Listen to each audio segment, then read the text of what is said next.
Ipinagdiriwang ngayon ng The Mindanao Cross, a little paper with a big cause, ang 78 Foundation Anniversary. Ang ngayon ay longest-running community paper sa bansa ay unang itinatag ng Oblates of Mary Immaculate noong 1948 bilang instrumento sa paghahayag ng magandang balita sa lahat.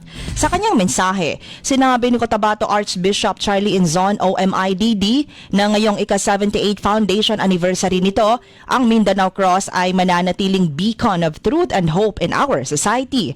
Umaasa rin si Archbishop Inzon na magpapatuloy ang Mindanao Cross sa paghahayag ng katotohanan, preservation of indigenous tradition at pagsusulong ng kapayapaan sa Mindanao.